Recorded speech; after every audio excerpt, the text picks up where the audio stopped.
এখানে একটা দিনের মজলিস,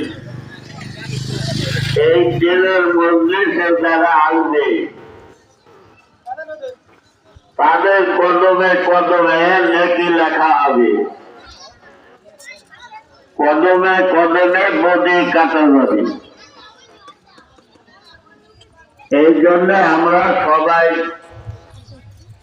আর দিনের মজলিসে আসার জন্য চেষ্টা করব।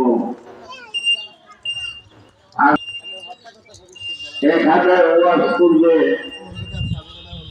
আমরা জাফরান